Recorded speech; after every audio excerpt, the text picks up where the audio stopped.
सभी को यथोचित प्रणाम। हमारा भारतवर्ष एक अत्यंत ही विशाल, कृषि प्रधान और धर्मनिरपेक्ष भारतवर्ष है। इस देश में निरंतर प्रगति के पथ पर चलने का संकल्प सरकारों के द्वारा मूलभूत समस्याओं के समाधान के लिए किया जाता है।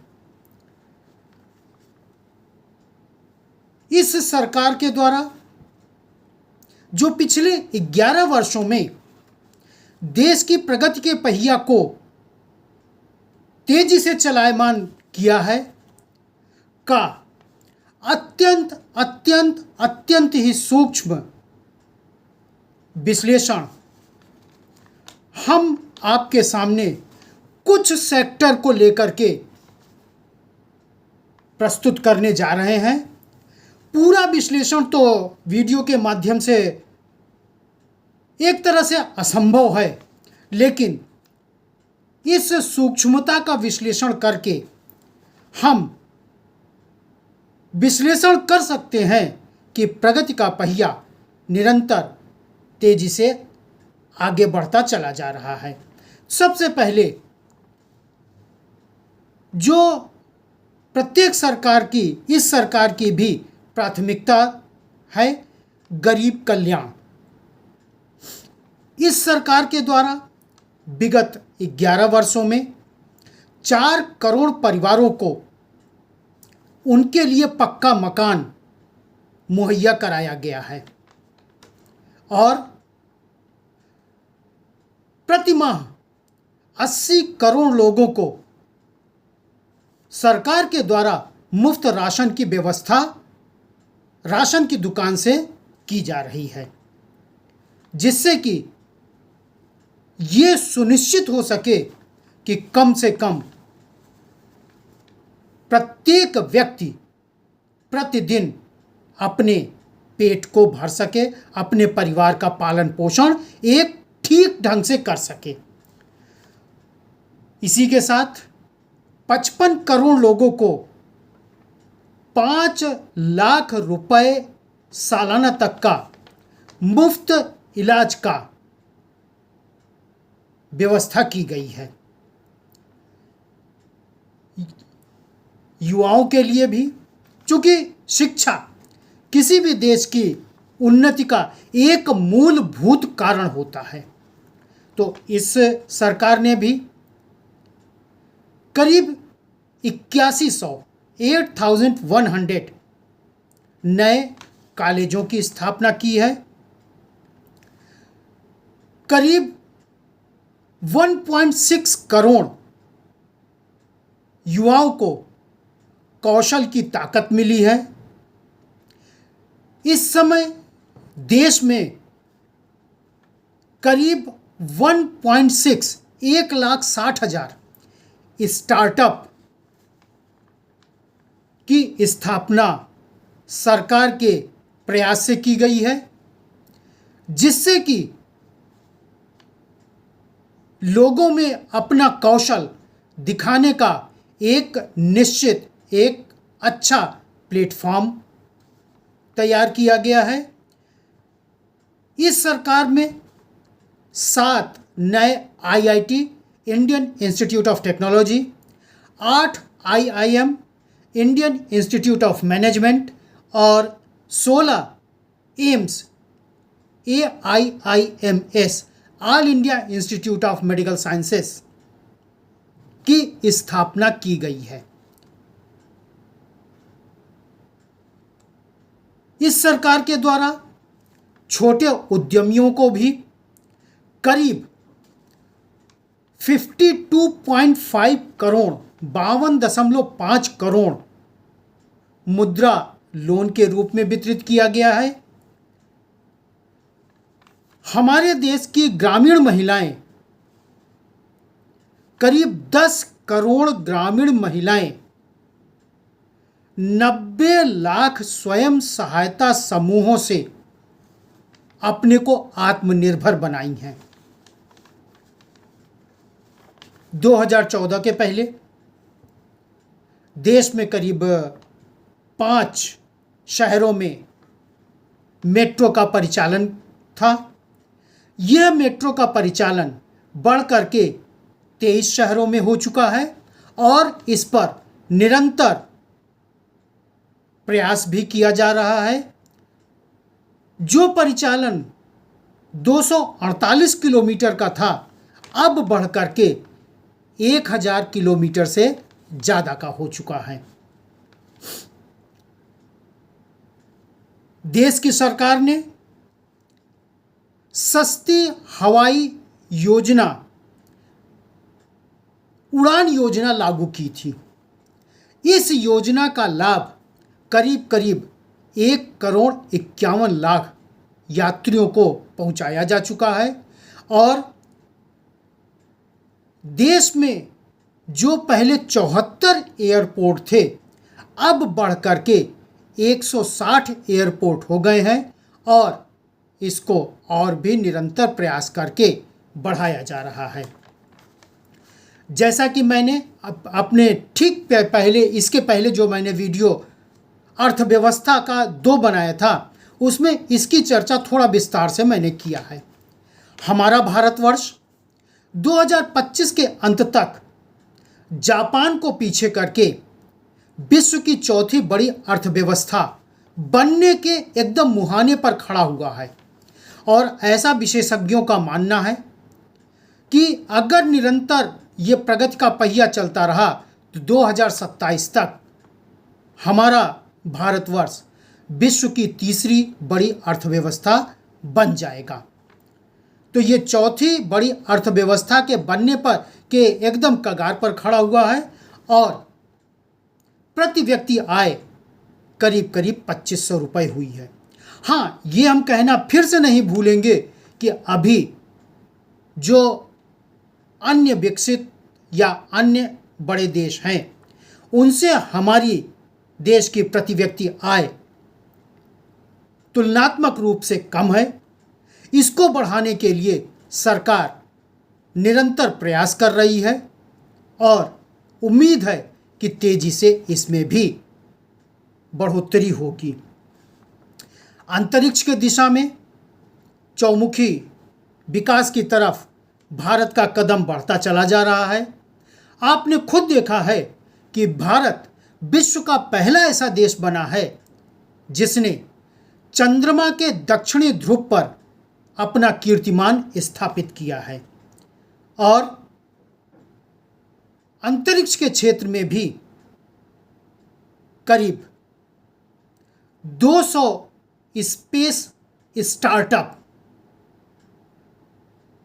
पीपीपी के तहत सरकार के माध्यम से कार्य कर रहे हैं, जिससे कि अंतरिक्ष के प्रगति का पहिया भी तेजी से आगे चल रहा है।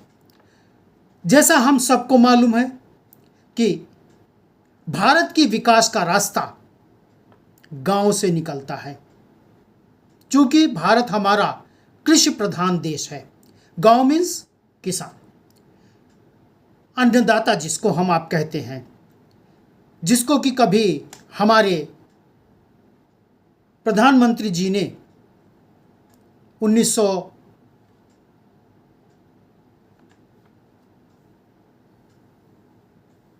पहले श्री लाल बहादुर शास्त्री जी का हम आप याद करें, उन्होंने एक नारा दिया था, जय जवान जय किसान। यानी किसान जो इस देश का अन्नदाता है, उसका सम्मान सभी सरकारों ने किया है और इस सरकार ने भी बड़ी तेजी से इनके सम्मान में वृद्धि किया है। पीएम किसान सम्मान योजना से किसानों को 3.7 लाख करोड़ रुपए का सम्मान प्रदान किया गया है। एमएसपी यानी मिनिमम सपोर्ट प्राइस को इस सरकार के माध्यम से लागत का 150 50% रखने का एक महत्वपूर्ण निर्णय लिया गया है। और इस सरकार ने फसल बीमा योजना देश में लागू किया है, जिसके तहत किसानों को इस बीमा योजना के तहत 1.75 लाख करोड़ रुपए की राहत पहुंचाई गई है। महिलाओं को सम्मान और महिलाओं को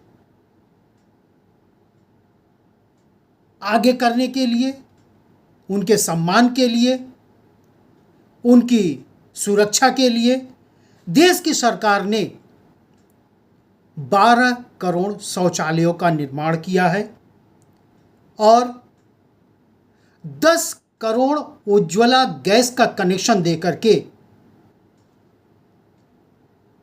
महिलाओं को धुआं रहित रसोई की सुविधा प्रदान किया है और करीब 15.5 करोड़ घरों में नल के माध्यम से पानी की व्यवस्था सरकार के द्वारा कराई गई है। आप खुद देख रहे हैं कि रक्षा के क्षेत्र में कितनी तेजी से भारत का कदम आगे बढ़ता चला जा रहा है। इसमें एक बहुत ही बड़ा, जिसको आत्मनिर्भर भारत कह सकते हैं, इसमें एयरक्राफ्ट कैरियर INS विक्रांत एक शानदार मिसाल के रूप में भारत को रक्षा के क्षेत्र में मिला है और रक्षा निर्यात करीब 33 गुना बढ़ चुका है।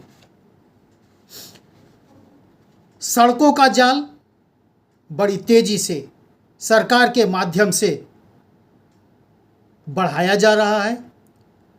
नेशनल हाईवे जो 91,000 किलोमीटर का था, इस समय बढ़ करके 1.46 लाख किलोमीटर 1.46 लाख किलोमीटर किया जा चुका है और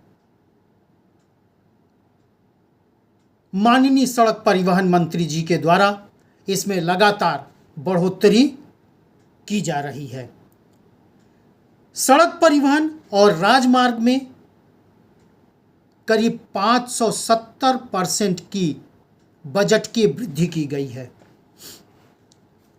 रेल परिवहन में भी प्रतिदिन नए मार्गों को, नए लक्ष्य को प्राप्त किया जा रहा है। अभी आप लोगों ने समाचार के माध्यम से देखा होगा कि जम्मू कश्मीर में विश्व का सबसे ऊंचा पुल चिनाब नदी पर बना करके एक बहुत बड़ा कीर्तिमान भारत ने हासिल किया है और सुदूर तक रेल परिवहन का संचालन सुचारू रूप से संभव हो सका है। एक योजना रेल परिवहन में की गई है, अमृत भारत स्टेशन योजना। इस योजना के तहत 1300 से अधिक रेलवे स्टेशनों का पुनर्निर्माण और उच्चीकरण किया गया है। इस समय पूरे देश में करीब 136 Vande Bharat world class train का परिचालन किया जा रहा है और इसमें निरंतर वृद्धि के लिए सरकार अपने कदम को बड़ी तेजी से आगे बढ़ा रही है। भारत अपनी विरासत के लिए भी विश्वविख्यात है, जिसमें हमारे देश की सरकार ने विरासत की धरोहर को बड़ी तेजी से पंख लगा करके आगे किया है, जिसमें बनारस में बाबा विश्वनाथ जी का कॉरिडोर, उज्जैन में महाकाल का कॉरिडोर, अयोध्या में भव्य और दिव्य राम मंदिर का निर्माण। इसी तरह से भारत के सभी जगहों पर विरासत को संजोने के लिए, इसके विकास के लिए, इसके संवर्धन के लिए निरंतर प्रयास किया जा रहा है। और अभी आप लोगों ने देखा होगा समाचार के माध्यम से कि 12 किलोमीटर लंबी हेमकुंड साहिब रोपवे परियोजना का विकास किया गया है। हमारे देश की धरोहर कुछ आतताइयों के कारण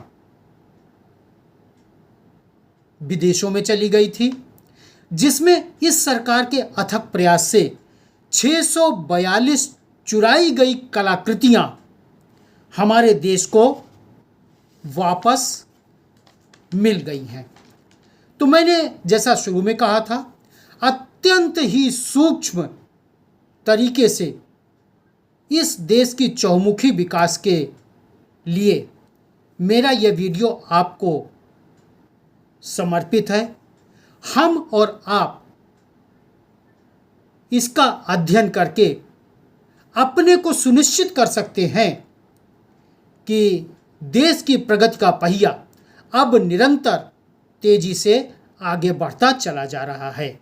धन्यवाद।